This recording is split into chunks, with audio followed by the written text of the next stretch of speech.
Amados hermanos, muy buenos días. Les envío un abrazo muy grande a cada uno de ustedes. Un saludo muy especial. Quiero que sepan que me honra poder compartir este espacio con ustedes. Me da mucha alegría poder compartir lo que el Señor me regala, lo que el Señor pone en mi corazón, porque seguro viene de Él. Siempre le pido a Él que no sea yo, que no sea mi mente, en mi sabiduría, ni en mi inteligencia, ni mis palabras, sino que sean las de Él a través de mí. Solamente soy un instrumento del Señor, así como cada uno de ustedes lo es, con sus palabras, con ese esfuerzo que dan de ustedes para poder transmitir palabras de vida, palabras que edifican. Esos somos, instrumentos. Y gracias, hermanos, gracias, porque seguro el Señor los usa en sus casas, en la iglesia, a donde ustedes desarrollan su ministerio. El Señor les usa. Y gracias. En esta ocasión quiero compartir con ustedes una palabra que Él me ha regalado, que ronda en mi mente y que yo le decía, Señor, pero ¿será que sí o será que es algo muy personal? Pero el Señor me decía, Ana, es esa la palabra. Y si he tratado contigo este tiempo esta palabra, es porque mi iglesia también necesita escucharla. Entonces, bueno, hoy quiero compartir con ustedes Efesios 4:22 al 24. La nueva versión internacional es la que por lo general elijo por el lenguaje actual. Pero allí donde estás, si puedes subrayarlo, si puedes tenerlo presente, hazlo. Porque hoy esta palabra es para ti. Dice así. Dice, en el nombre del Padre, del Hijo y del Espíritu Santo, leemos esta palabra, Señor. Dice, con respecto a la vida que antes llevaban, se les enseñó que debían quitarse el ropaje de la vieja naturaleza, la cual está corrompida por los deseos engañosos, ser renovados en la actitud de su mente y ponerse el ropaje de la nueva naturaleza creada a imagen de Dios en verdadera justicia y santidad. Amén. Esta palabra el Señor me la regalaba y cuando yo la leía yo decía, Señor, pero yo ya me convertí, yo ya hice mi oración de fe, yo ya te acepté, yo creo que, pues no sé, para evangelizar estaría bien. Y el Señor me decía, no, Ana, esta palabra hoy es para ti, para la iglesia y para quienes te escuchan hoy. A veces pensamos que quienes necesitan ser renovados son solamente los que están afuera y no es así. Nosotros necesitamos ser renovados hoy. Cuando yo leía esta palabra, tenía en cuenta esto que les voy a compartir. Dice, hay ocasiones en que Dios nos da otra oportunidad, como hoy, justo aquí, en este momento, justo ahora. El Señor hoy nos pide que tomemos esta palabra y alcancemos lo que Él ha soñado para cada uno. Tú sabes en qué el Señor te está tratando o te ha tratado y te cuesta.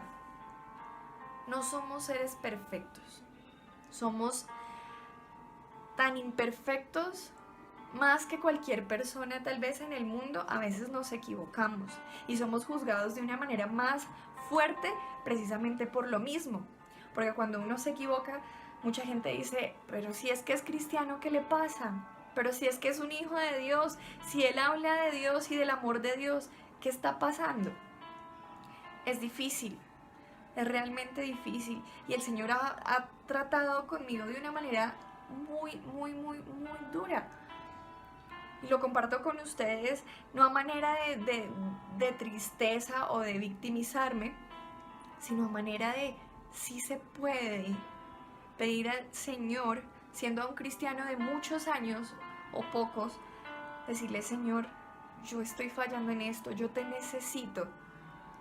Y para la gloria del Señor hemos salido adelante, ¿sí? Y saldremos adelante en victoria. Quiero también compartir esto. Dice, ten fe de que lo mejor está por venir. En este tiempo tal vez nuestro carácter ha sido puesto a prueba, ha pasado por fuego. Y claro, hemos tenido que ser pacientes, En mi caso, digamos, no sé si a ustedes les pasa, pero yo que tengo mi hijo mayor que tiene 9 años, debo estar pendiente de sus tareas, de sus quehaceres, pero también tengo un hijo más chiquito que tiene 11 meses, ¿sí? Y, y también tengo que ver por él. Y aparte las cosas de casa, y aparte el trabajo. Entonces hay momentos en que nos estresamos, o a mí me pasa, y me estreso y digo, Señor, yo ya tiro la toalla. Pero es allí, en esas cosas tan pequeñas y tan que vemos tan normales, que es donde el Señor está tratando con cada uno. Por eso en este momento quiero que tú pienses en qué te ha estado formando el Señor durante este tiempo. Y quiero que sepas que es el trato de Dios, que no es fácil, pero no es imposible cuando somos sus amados, cuando somos cuidados por Él. Que sí, listo, es complicado el tema de que no vamos a la iglesia, me hace falta, pero allí en donde estás, recuerda que eres parte de la iglesia del Señor, que tú eres un ladrillo y que donde estamos, cuando nos unimos para adorar al Señor, para clamar, Él nos oye como iglesia y nos ama a cada uno de nosotros como su iglesia, como su esposa. También quiero compartir esto último que dice, tenemos la garantía divina, tenemos la garantía del Señor, de que después de este proceso no nos vamos a desmoronar. Dios no nos va a poner algo que no podamos llevar. Dios nos garantiza que Él nos va a sostener, que Él va a estar allí. Entonces dice que nos vistamos de la nueva ropa todos los días. Solo tú sabes en qué estás fallando. Vistámonos de ese nuevo hombre, de eso que el Señor quiere que seamos. Antes de actuar en nuestra carne, en nuestros deseos. Sé que es difícil porque me pasa, pero digamos, Señor, esto es lo que realmente tú quieres. ¿Qué harías tú en mi lugar? Y es allí donde nos damos cuenta si estamos o no fallando.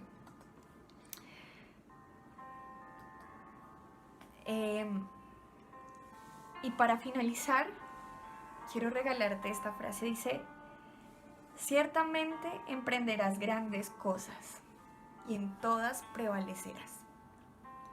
El Señor nos ha hecho para grandes cosas.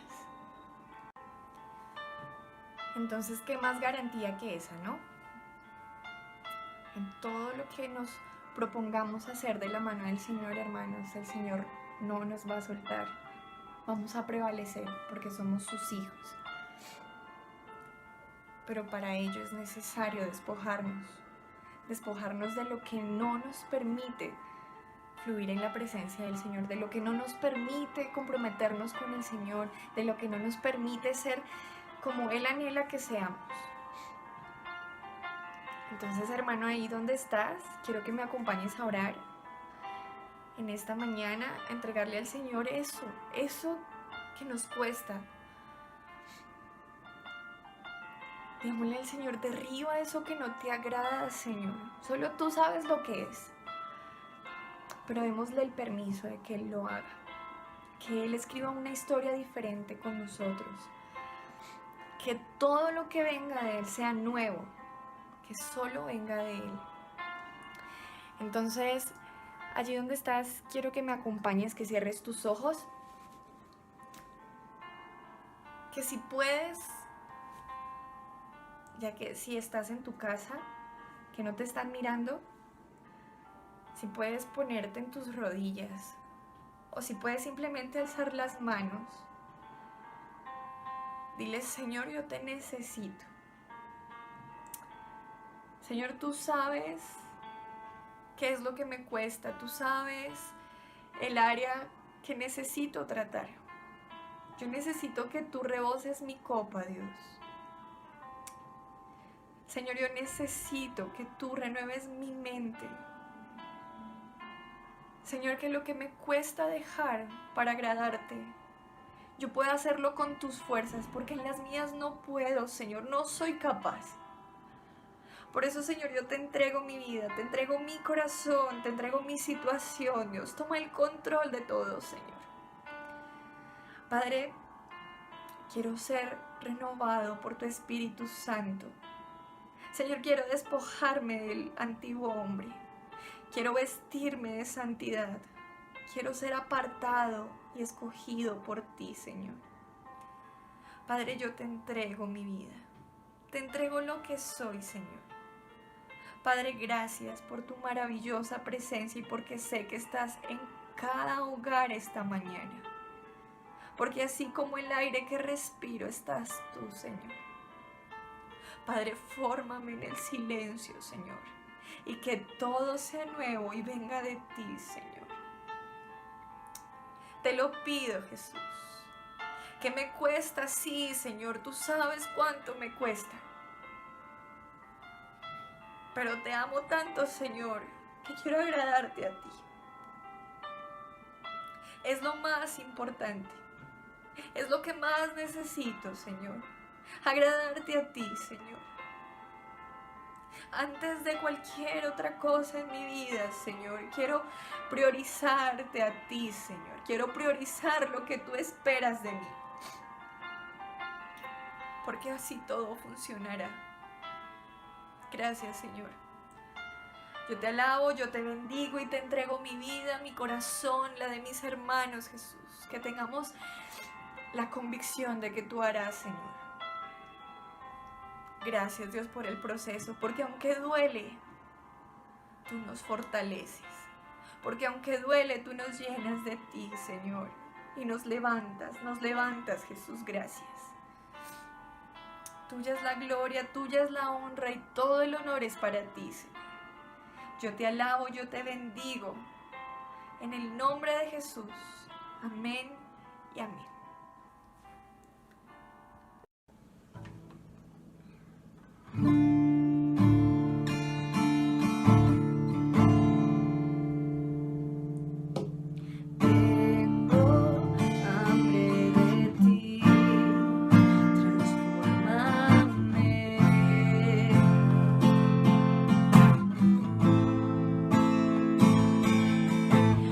Derribar lo que no te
porque tú rebosas nuestra copa, Jesús.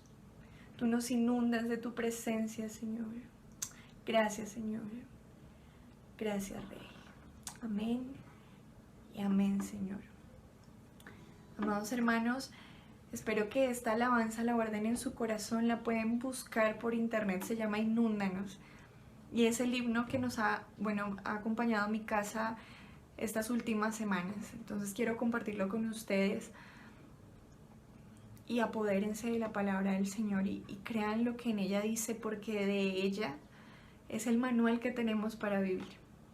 Están las palabras de vida que vienen de parte del Señor. Entonces, ahora quiero darle la bienvenida a nuestro amado pastor.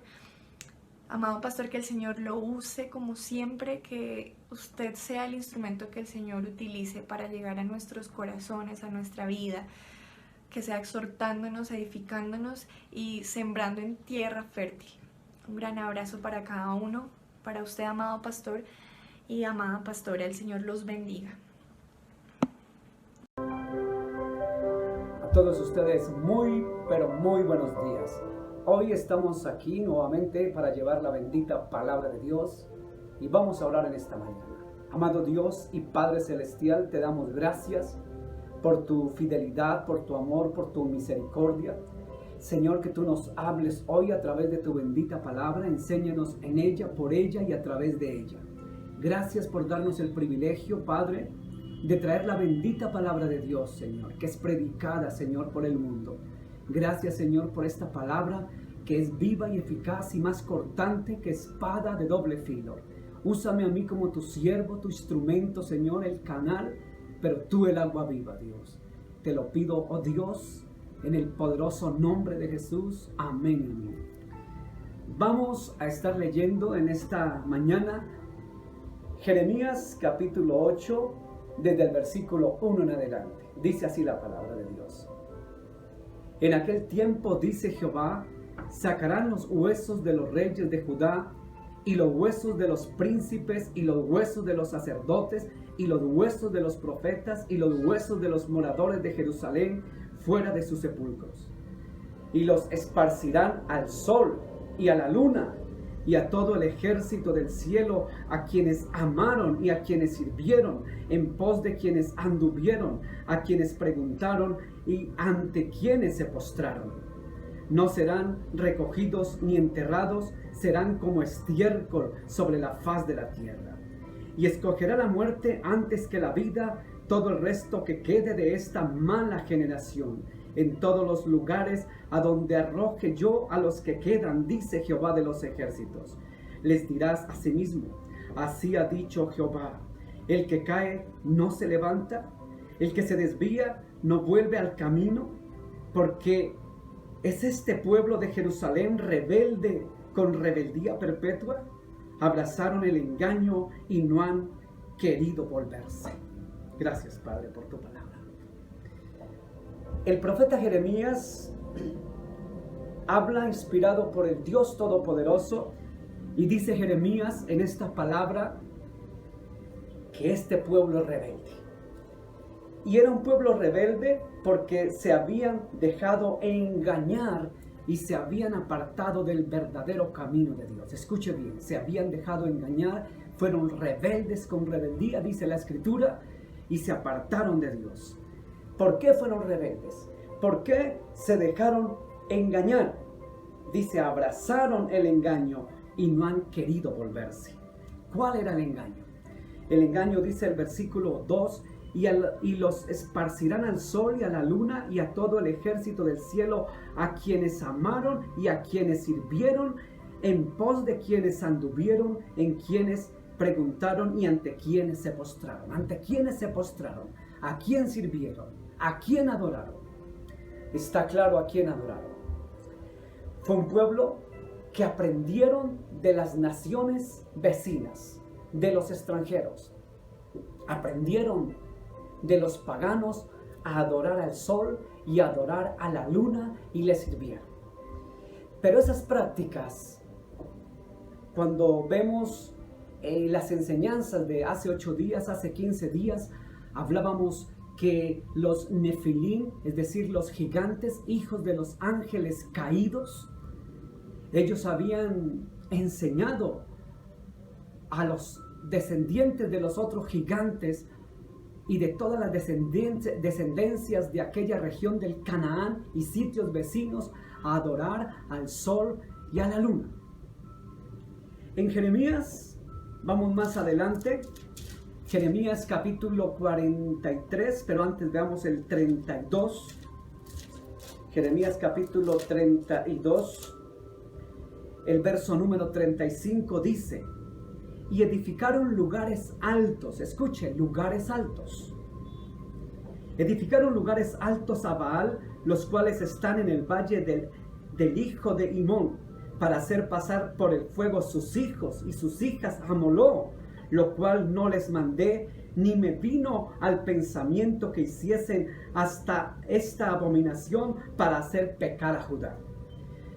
Fíjese que aprendieron los hijos de Israel a adorar al sol, a la luna y a los dioses extranjeros. Y edificaron, dice la escritura, versículo 35 del capítulo 32 de Jeremías, y aprendieron a hacer lugares altos para adorar a los ídolos, lugares altos. Cuando vamos a Jeremías capítulo 43, más adelante, nos dice la palabra de Dios, capítulo 43, versículo 12, versículo 13. Y pondrá fuego a los templos de los dioses de Egipto y los quemará. A ellos los llevará cautivos y limpiará la tierra de Egipto como el pastor limpia su capa, y saldrá de ella en paz. Además, quebrará las estatuas de Bet-Semes que está en tierra de Egipto, y los templos de los dioses de Egipto quemará a fuego. Escuchen, los templos de los dioses de Egipto. Siguiendo con las enseñanzas de hace 8 y 15 días, los Nefilín, los gigantes, habían aprendido a adorar a los dioses. Pero ¿quiénes eran los dioses? Habíamos explicado hace 8 días que los dioses eran los mismos ángeles caídos que se hicieron pasar por dioses. Entonces comenzaron a adorar dioses, a hacer lugares, o ir a construir templos o lugares de culto en los lugares altos, es decir, en las montañas, en los lugares más altos. Y si no había un lugar alto, hacían edificaciones altas para allí ofrecer sacrificio a sus ídolos, como dice Jeremías 32. Sacrificar a Moló y a sus dioses, sacrificaban a sus hijos. Entonces vamos a ver que el profeta Jeremías, ¿cuándo asistió Jeremías? Jeremías asistió 650 años aproximadamente antes de Cristo. Pero antes había estado otro profeta poderoso que era Isaías. Vamos al profeta Isaías, como casi 700 años antes de Cristo. Isaías capítulo 17. Isaías capítulo 17. Mire lo que el profeta Isaías habló, muy semejante a lo que profetizó el profeta Jeremías. Jeremías 17:8 dice así la escritura: y no mirarás a los altares, escuche, los altares que hicieron sus manos, ni mirará a los que hicieron sus dedos, ni a los símbolos de acera, ni a las imágenes del sol. Escuche. Cuando lee usted los contextos del profeta Isaías, se encuentra que Isaías, al igual que Jeremías unos años después, hablaban de que no tenían por qué adorar al sol, ni a la luna, ni al ejército de los cielos, pero concretamente al sol. Y estos perversos hicieron del sol un dios, un ídolo, y lo adoraban y le ofrecían sacrificios. Por eso Isaías exhorta a que tenían que dejar de hacer estas cosas en los lugares altos. Vaya al capítulo 27 de Isaías. Isaías capítulo 27. El versículo número 7, 8, el 9. Damos el 8 y el 9. El verso 8 dice: con medida lo castigarás en sus vástagos, Él los remueve con su recio viento en el día del aire solano. Verso 9. De esta manera pues será perdonada la iniquidad de Jacob, y este será todo el fruto, la remoción de su pecado, cuando haga todas las piedras del altar como piedras de cal desmenuzadas, y no se levanten, escuche, no se levanten los símbolos de acera ni las imágenes del sol. Podría citar muchos más versículos que hablan acerca de cómo estos cananeos, hijos de los gigantes, descendientes de los ángeles caídos, sus padres, comenzaron a enseñarle a la gente a adorar al Dios Sol. Enseñaron a adorar no solamente al Dios Sol, sino a hacer, escuche bien, a hacer sacrificios para sus ídolos, sacrificios para sus descendientes. En Éxodo 34:15, en Éxodo capítulo 34, versículo 15, dice así la palabra de Dios: por tanto, no harás alianza con los moradores de aquella tierra. ¿Cuáles? ¿Cuál tierra? La tierra abajo de Seir y Sefir, pero también la parte de todo el Canaán. Por tanto, no harás alianza con los moradores de aquella tierra, porque fornicarán en pos de sus dioses y ofrecerán, escucha la palabra que dice, y ofrecerán sacrificios a sus dioses, y te invitarán y comerás de sus sacrificios. Entonces nos encontramos que no solamente el pueblo aprendió a adorar, a rendirle culto al Dios Sol, sino que al mismo tiempo ofrecían sacrificios y entregaban sus hijos en sacrificio. Fíjese lo que dice Levítico capítulo 18, el versículo 21. 18:21 de Levítico dice: y no des hijo tuyo, escuche, hijo, ¿para qué? Y no des hijo tuyo para ofrecerlo por fuego a Moló. Moló era un dios. No contamines así el nombre de tu Dios, yo Jehová, o yo Yahweh, o yo Yahvé, o yo Dios.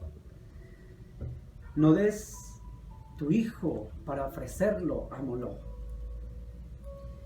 Cuando encontramos que a través de la palabra, como nos dice Jeremías, como nos dice el profeta Isaías, que no se adore al Dios Sol, o que no se tome al sol como Dios, ni se adore, ni en nombre de él se hagan sacrificios, ni se ofrezcan a sus hijos, a Moló y a todos los dioses, a Baal, como dice el capítulo 32 del capítulo 35 de Jeremías. Ofrecieron en el lugar alto sacrificios a Moló, a sus dioses, a Baal, sacrificios al Dios Sol.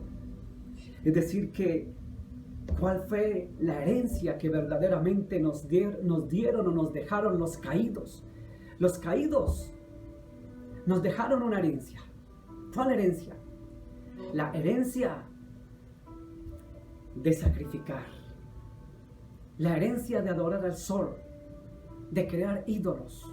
La herencia de crear dioses.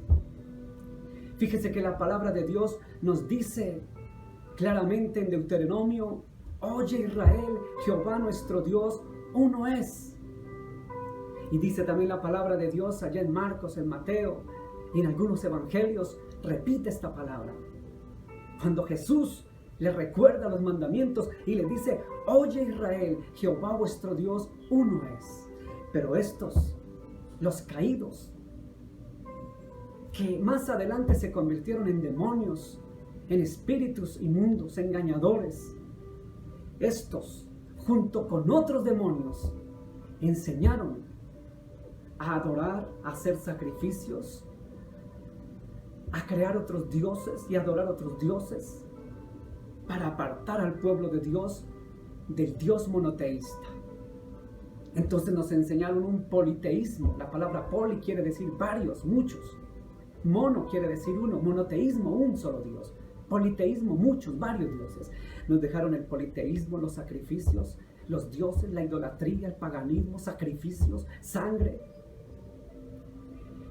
Los caídos y otros demonios. Tengo que hacer la claridad, más adelante en otra oportunidad lo explicaré. Los demonios son una cosa y los caídos son otra cosa. Los caídos, aunque se convirtieron en espíritus perversos, inmundos, no eran propiamente los demonios que conocemos hoy día. O sea que dentro de los demonios y los caídos engañaron al pueblo, engañaron a la gente para hacerse pasar por dioses, para que a ellos y no a Dios les ofrecieran sacrificios. Por eso usted encuentra en Deuteronomio 32, 17, Deuteronomio capítulo 32, verso 17, encuentra lo siguiente. Dice así la palabra de Dios. Sacrificaron a los demonios. Escuche bien. Sacrificaron a los demonios y no a Dios. A dioses que no habían conocido de cerca, que no habían tenido vuestros padres. ¿Qué quiere decir? Quiere decir que ellos adoraron a dioses que no eran dioses. Dice ahí la palabra de Dios claramente en Deuteronomio capítulo 32, verso 17, que adoraron fue a demonios y no a Dios adoraron, no a Dios. Fíjese que no adoraron a Dios sino a demonios, a espíritus engañadores que se hicieron pasar por dioses. Hace 8 días hablábamos de la mitología griega, la mitología egipcia, la mitología romana, la mitología nórdica. Como los dioses y la guerra de los gigantes con los dioses en la mitología de estas partes del mundo, griega, egipcia y demás. Y hablábamos cómo esos dioses que tuvieron hijos que no eran dioses o fueron dioses, se les llamó porque venían de arriba, de lo alto, pero no eran dioses, eran ángeles caídos, rebeldes. Y estos enseñaron a idolatrar, enseñaron a sacrificar niños, sacrificios humanos. Los enseñaban no solamente a sacrificarlos con sangre, sacrificios de sangre, sino también los quemaban en hornos. Moló era un dios que era una figura grande, enorme, que en su barriga, llamémoslo así, abrían un orificio y ahí encendían fuego y le tiraban los hijos a Moló, al dios Moló. Enseñaron a sacrificar hijos quemándolos, enseñaron a sacrificar sus propios hijos quemándolos, asesinándolos, degollándolos en sacrificio de sangre. Enseñaron a adorar dioses cuando dice la palabra, oye Israel, el Señor nuestro Dios uno es. Nos quisieron vender la idea de que eran muchos dioses. Pero solamente dice la Escritura, el Señor nuestro Dios uno es.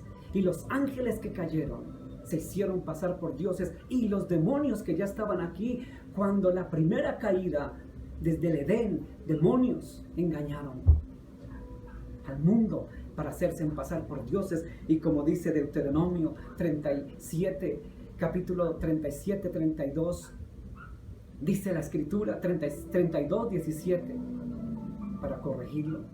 Como dice la Escritura en Deuteronomio 32, 17, a los demonios sacrificaron y no a Dios. Entonces nos encontramos que no solamente enseñaron a sacrificar, sino que habían otras cosas que hacían. Y una de las cosas que cuando usted lee la cultura judía hebrea, y cuando lee usted en la mitología egipcia, la mitología griega, cuando usted lee en la historia del mundo, el renacer del mundo, lee todo lo de los escritos sumerios, también uno se encuentra que aquellos supuestos dioses, ángeles caídos y demonios que se hicieron pasar por dioses, enseñaron también a venerar a la serpiente. Entonces nos encontramos antes de eso lo siguiente. Dice Números 33, 52. Echaréis de delante de vosotros a todos los moradores del país y destruiréis todos sus ídolos de piedra y todas sus imágenes de fundición y destruiréis todos sus lugares altos. Porque sus dioses, sus demonios pedían que fueran en lugares altos. ¿Y sabe por qué?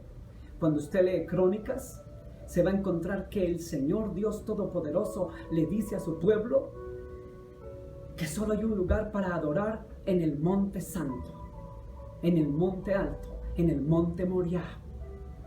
Y en el monte Moriah era el lugar donde se debía adorar a Dios, hacer templo para el Señor. Por eso el templo de Jerusalén, templo de Dios, es en el monte Moriah, que en alguna oportunidad hace más de un mes, creo yo, hablamos del monte Moriah, del templo y del tercer templo que se va a construir nuevamente allí en el monte Moriah.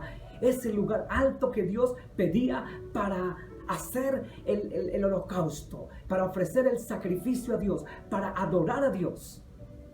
Pero estos enseñaron todos los lugares altos diferentes a Moriah, al monte Moriah, para adorar sus dioses. Es decir, la palabra de Dios nos enseñaba una cosa y ellos decían otra cosa. Fíjese que cuando encontramos también allá en Reyes, vamos a Segunda de Reyes. Segunda de Reyes nos encontramos con algo muy particular. Algo que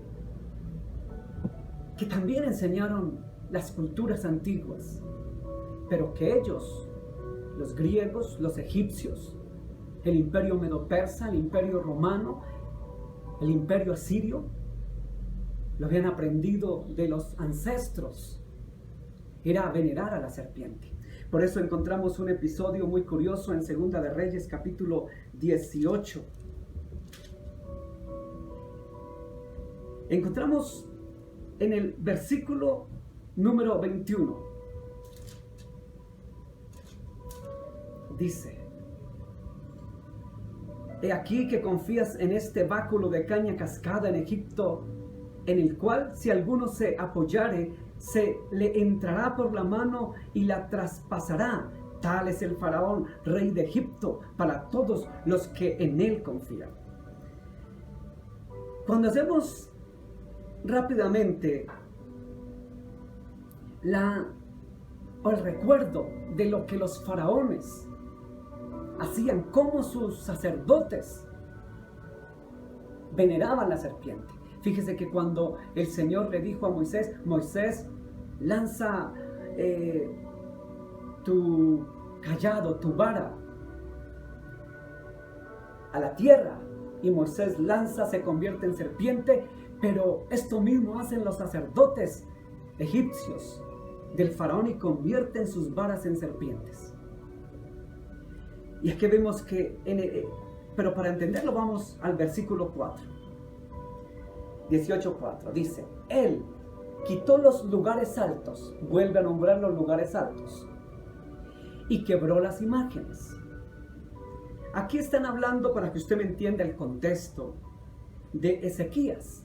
Ezequías fue un hombre de Dios que mandó quitar los lugares altos donde se hacían culto a los dioses extraños, donde se ofrecían sacrificios. O sea que Ezequías hizo eso. ¿Pero qué más hizo?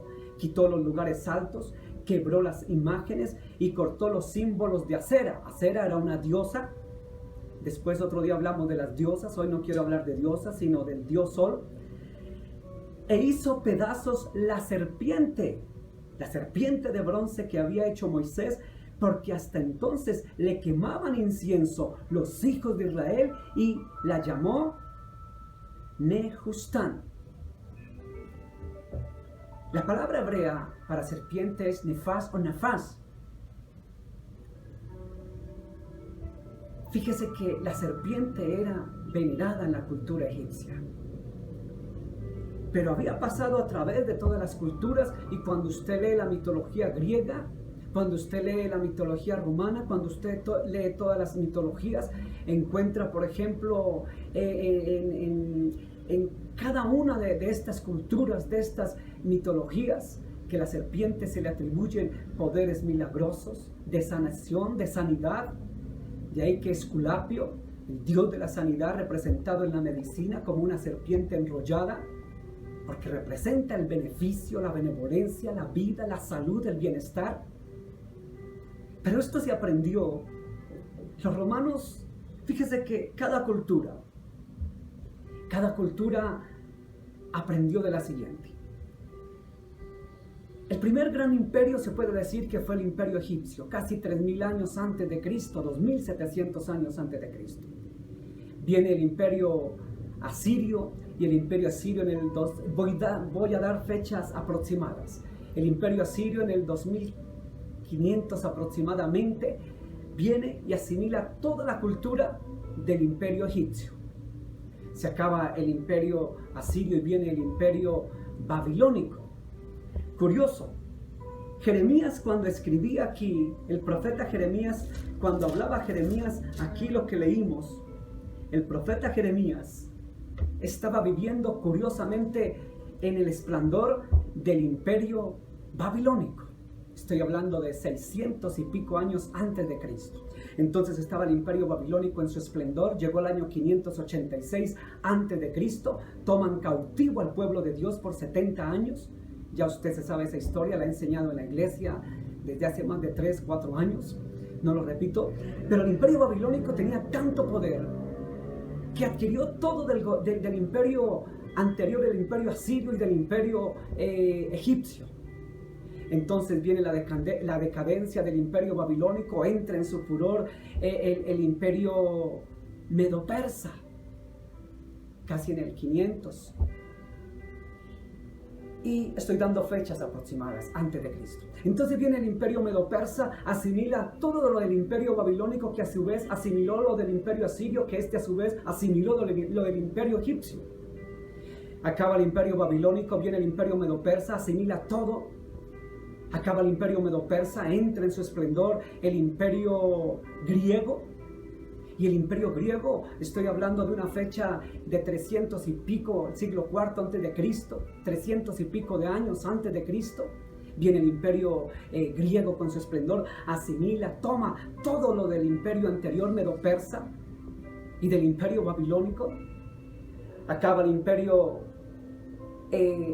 griego, entra el gran imperio romano, más o menos 30 años antes de Cristo, hasta cuando viene la decadencia del gran imperio romano en el año 476 después de Cristo. Y el imperio romano toma todo lo de los babilonios, todo lo de los egipcios, pero sobre todo lo de los griegos. Por eso es que Apolos es el mismo Dios para los griegos y también Apolos es Dios para los romanos. Afrodita, que era la diosa griega, resultó siendo la Venus de los romanos, como explicaba hace 8 días. Entonces también vienen venerando a la serpiente. Y curiosamente, leyendo donde comenzamos, cuando el Señor dice allá en Jeremías que no adorarán al sol, que no tendrían por qué adorar al sol. Vamos otra vez al capítulo 8 de Jeremías. Fíjese que dice en el versículo 2, 8:2, y los esparcirá al sol y a la luna y a todo el ejército del cielo, a quienes amaron y a quienes sirvieron, y en pos de quienes anduvieron, a quienes preguntaron y ante quienes se postraron. ¿De quién está hablando aquí? Está hablando Jeremías en el tiempo del imperio babilónico, porque estaba contemporáneo a ese tiempo. Ustedes asimilaron, están adorando lo de los babilonios, le estaba diciendo a su pueblo. Pero los babilonios habían absorbido eso de los asirios y de los egipcios. Entonces por eso es que encontramos nosotros en todas las culturas que son adoradores del sol. En Egipto, por ejemplo, se le llamaba al dios sol Ra. Usted lo ve en la historia, lo ve en las películas, cuando pasan la película de Moisés, el dios Ra, que era el mismo dios sol de los egipcios. Viene después el dios Asur. Para el imperio asirio era el dios Asur, que era el dios sol. Después viene el imperio, el esplendor del imperio babilónico, y el imperio babilónico tenía al mismo Baal y al mismo Chapás o Chapas. Eso era el dios Sol de aquel entonces, en el imperio babilónico. Entonces el dios Sol de los babilonios, Chapás, el Ra de los egipcios, el Asur de los asirios, después vino para convertirse para los medopersas en el dios Mitra, y el dios Mitra para el imperio medopersa. El dios Mitra, usted lo puede leer, era el dios Sol. Se acaba el imperio medopersa, viene el imperio griego, y puede leer usted en la historia y en la mitología de los griegos al dios Helios, el dios Helios, que era el dios de los griegos, el dios Sol. Y después viene el famoso Sol Invictus, o Sol Invicto, el Sol Invictus de los romanos. Entonces nos encontramos que pasa a través de los tiempos. Entonces vemos que a través de la historia el dios Sol ha penetrado a lo largo y ancho de todas las culturas. Entonces viene la cultura inca y le llaman Iti o Iti. Vienen otras culturas. En nuestros contextos colombianos, Sue, esposo de la luna de Chía. Usted sabe la mitología o la historia de los muiscas en Colombia, en nuestros territorios. Y vemos que en los aztecas, en los mayas, se adora al dios Sol. Cada uno con su nombre. Cada cultura tenía un nombre particular. Entonces vemos que los incas adoraban al dios Sol. Vemos que todas las culturas indígenas a lo largo y ancho del planeta Tierra han adorado al dios Sol. Si usted se va a la mitología nórdica, adoraban al dios Sol con sus respectivos nombres. Va al África y hasta el día de hoy se adora, porque esa fue la herencia que nos dieron los caídos y los demonios. Es decir, que cuando Dios decía, no adoren al sol como dijo la Escritura, estos introdujeron el culto al sol. Cuando Dios dijo, no hagan lugares altos, estos introdujeron los lugares altos para adorar a sus dioses. Cuando Dios dijo, solo hay un Dios, oye Israel, solo hay un Dios, solo un Dios dijo, Jehová nuestro Dios uno es.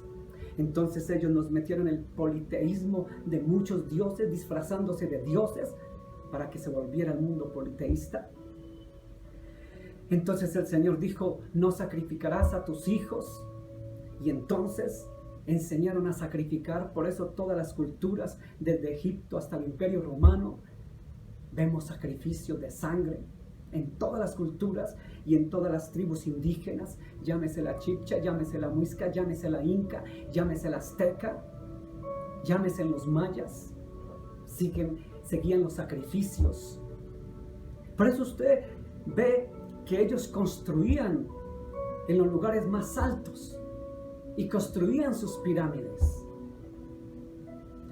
Y usted encuentra en la arqueología de Egipto, en la arqueología griega, en la arqueología romana, usted va a encontrar generalmente pirámides, porque eran los lugares altos para en la parte más alta adorar al dios Sol y ofrecer sacrificios. Por eso usted encuentra un obelisco. El obelisco, que ahora vamos a ver algo de esto para ir terminando. Entonces resulta que encontramos que en todas las culturas, en todos los tiempos, los demonios, los caídos, lograron su cometido influenciando al planeta Tierra. Entonces enseñaron a venerar a la serpiente. Y usted ve que los mayas adoran la serpiente. De hecho, la palabra Cancún Cancún es una gran ciudad donde es la gran parte de los mayas, cerca a Cancún, la Riviera Maya. Se llama así porque ahí se acentuaron los mayas. Y usted va a encontrar en la Riviera Maya, ahí cerca a su capital Cancún, la palabra Cancún precisamente quiere decir nido de serpientes. Y usted va a encontrar que se veneraba la serpiente. Y en todas las culturas, la egipcia, usted mire la arquitectura, mire los grabados, mire la arqueología, mire los cuadros, mire las pinturas, y va a haber serpientes, va a haber el sol, va a haber gigantes. Porque todo esto resume lo que la palabra de Dios nos habla de una forma majestuosa. Entonces nos encontramos que a través de los tiempos, los demonios y los caídos que se hicieron pasar por dioses lograron meter todo lo que Dios prohibió, todo lo que Dios aborrecía, todo lo que Dios detestaba. Pero a mí me llama mucho más la atención, más de lo que hayan hecho los egipcios, los asirios, los babilónicos, los medopersas, los griegos, los romanos. Los escritos que uno ve y las nuevas corrientes que se están moviendo. Y quiero leer, por ejemplo, cuando usted lee acerca de escritos de los masones, de los Illuminati, mejor no los lea. Los doy a manera de colación y los traigo a manera de colación. Le aconsejo, lea la Biblia.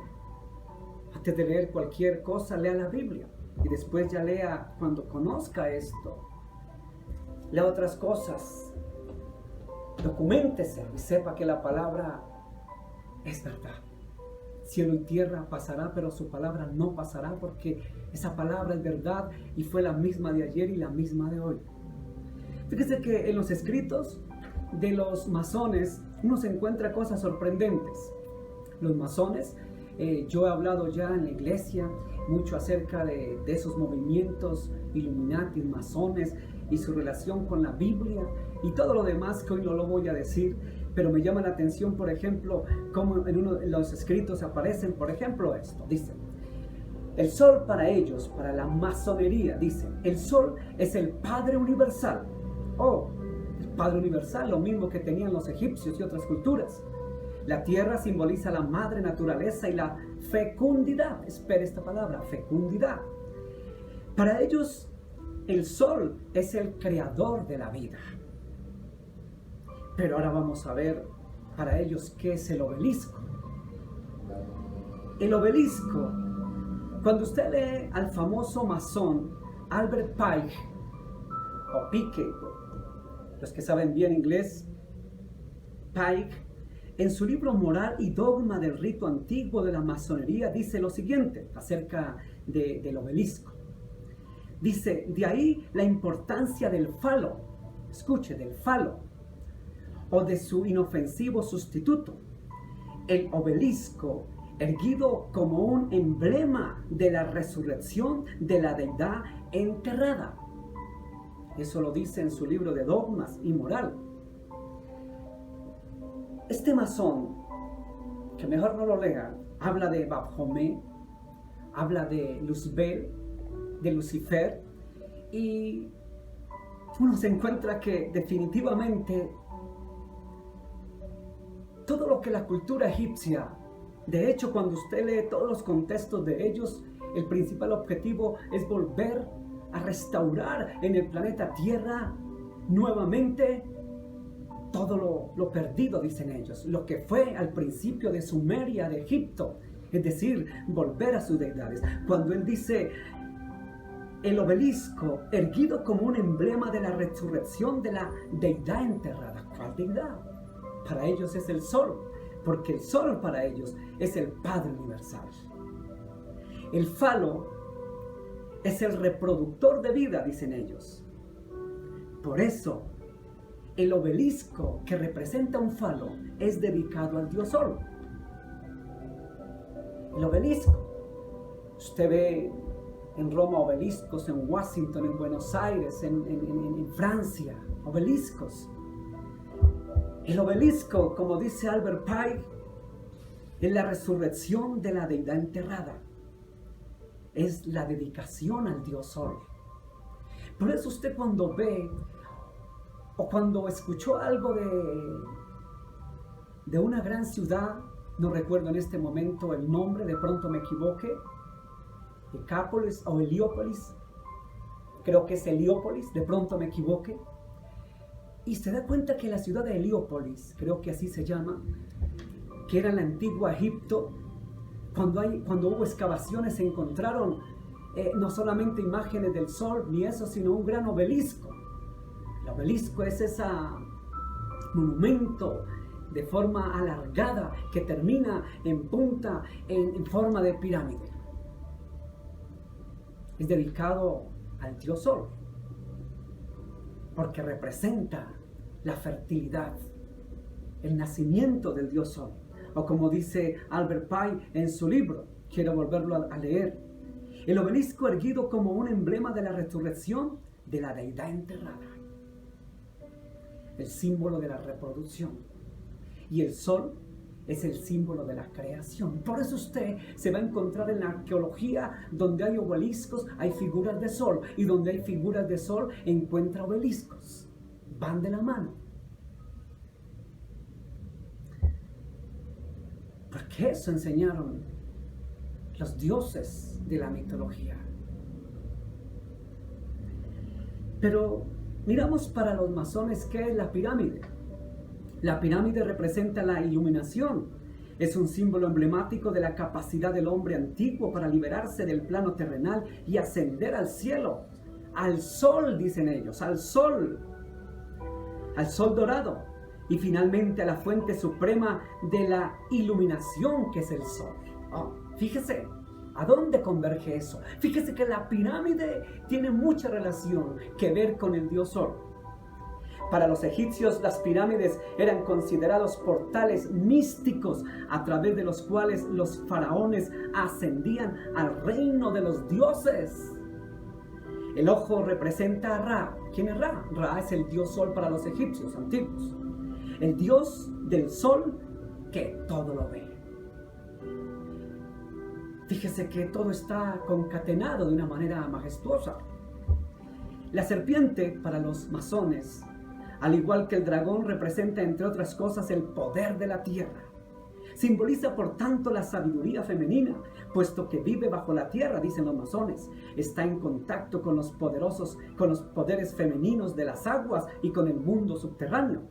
Ella es, dicen ellos, símbolo de sanidad. Escuchen, la serpiente a lo largo de la historia de todas las culturas es símbolo de esto: sabiduría, sanidad, bienestar. Ahora usted entiende por qué el símbolo de la medicina, Esculapio, es una serpiente enroscada.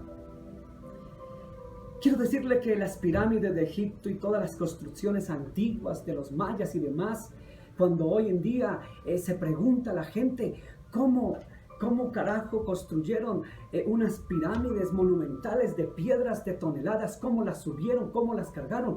No la construyeron personas como usted y yo, de 1,60, 1,70 de estatura. Simplemente la construyeron gigantes, gentes que medían hasta 7 metros, como dice la Biblia, con 6 dedos en las manos y en los pies. Gente supremamente fuerte que no eran propiamente humanos porque eran de naturaleza satánica. Eran hijos de demonios, de los caídos. Entonces ellos, por eso cuando construyeron todo de forma geométrica, milimétrica, matemática, con calendarios modernos como los mayas, ellos conocían la astronomía porque sus padres, los supuestos dioses, ángeles caídos, revelaron los secretos de la ciencia, de la tecnología. O sea que las pirámides de Egipto y todas las construcciones no fueron construidas, como dicen por ahí, por extraterrestres. Ese será otro tema. Ni fueron construidas por muchachitos de 1,70, 1,80 de estatura, no. Fueron gigantes en ayuda y asesoría de sus dioses, entre comillas, de sus ángeles caídos. Pero eso sería otro tema porque no quiero ahondar en eso. Lo cierto del caso es que la masonería moderna, que es la que quiere gobernar el mundo, que maneja las grandes instituciones del planeta Tierra en la actualidad, quieren crear algo, como dice el billete del dólar, el nuevo orden mundial. El nuevo orden. Por eso usted ve en el nuevo orden mundial la pirámide, el ojo que todo lo ve, el sol. Todo está fríamente calculado. La masonería, los que quieren implantar el nuevo orden mundial en el planeta Tierra, que ya casi lo van a lograr con su nueva ideología. Cuando usted mira los escritos masones, usted lee estoy hablando de escritos de 1800. Cuando usted los lee escritos masones del año 1800, algo he leído de esto, se encuentra que todo lo que ellos tienen proyectado desde ese tiempo se va a cumplir. Una sola religión, una sola moneda, un solo gobierno, un hombre que dirige al planeta Tierra, que no exista la moneda. Es decir, están creando un nuevo orden mundial, un globalismo en la educación, globalismo en todo. Somos uno, la fraternidad.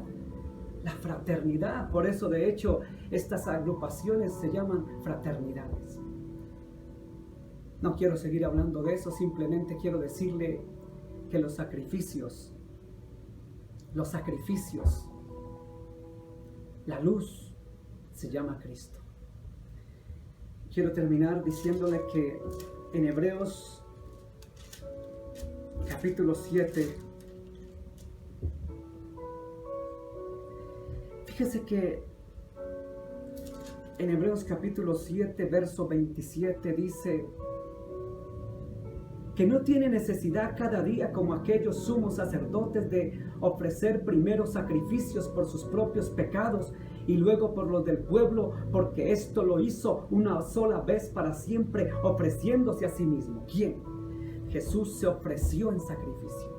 Ya no necesitamos de sacrificios. Las grandes élites de los masones que hacen sacrificios humanos de por más, piden sacrificios, sus libros hablan de cosas que todo lo hacían las culturas antiguas. Pero el único sacrificio, dice la Escritura, que Cristo se ofreció en sacrificio una sola vez y no tiene necesidad cada día como los sumos sacerdotes de ofrecerse primero sacrificios por sus propios pecados y luego por los de los pueblos. Por esto lo hizo. ¿Qué hizo? Una vez y para siempre, ofreciéndose a sí mismo en sacrificio. El capítulo 10, versículo 12 dice, pero Cristo, habiéndose ofrecido una vez, escuche, una vez para siempre un solo sacrificio.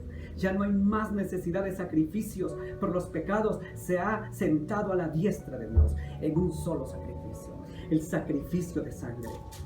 Yo le invito a que usted siga leyendo todo el libro de Hebreos que habla de los sacrificios. El único sacrificio lo hizo Jesús una sola vez y para siempre. Cuando el Señor dijo no hagan sacrificio, porque el sacrificio lo iba a hacer Él descendiendo del cielo, haciéndose carne hombre, naciendo de la Virgen María, y se entregó en sacrificio.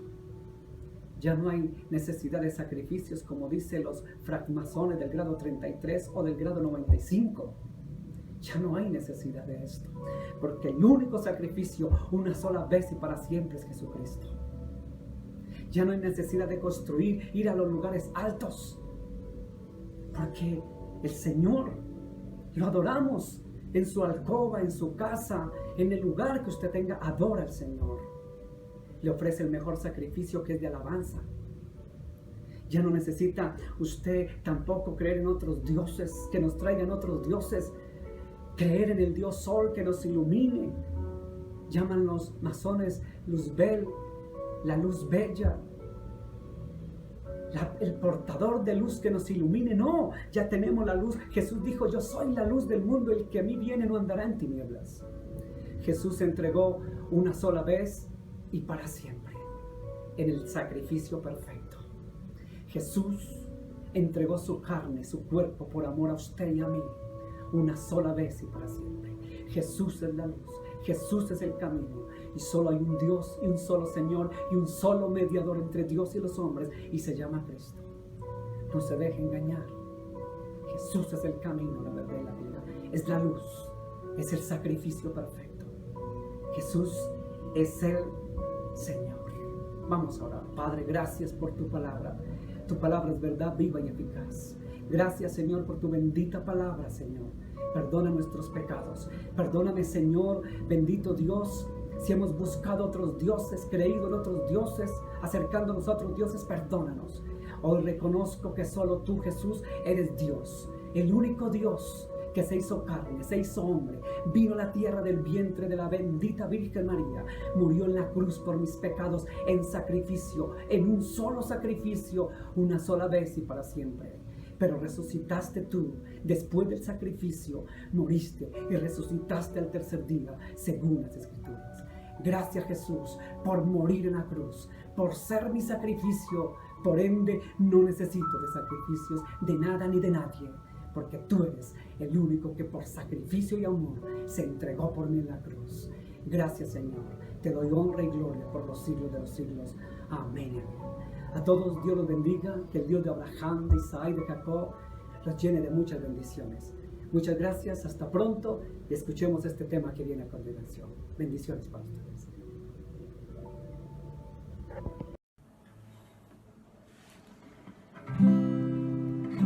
Gracias, Señor. Gracias por tu sacrificio, Jesús. Gracias por el precio que pagaste, que fue alto, Señor. Y lo hiciste solo por amor. Gracias, Jesús.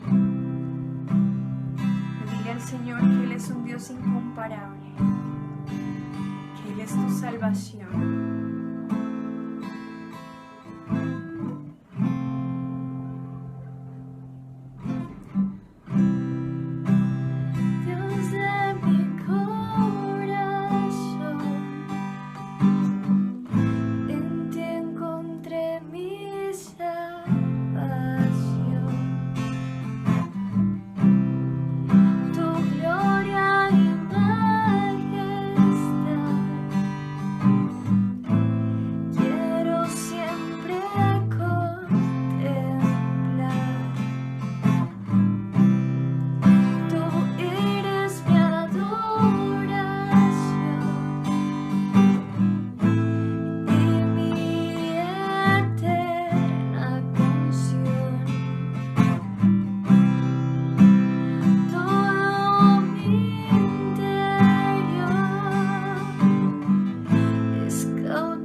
De mi corazón.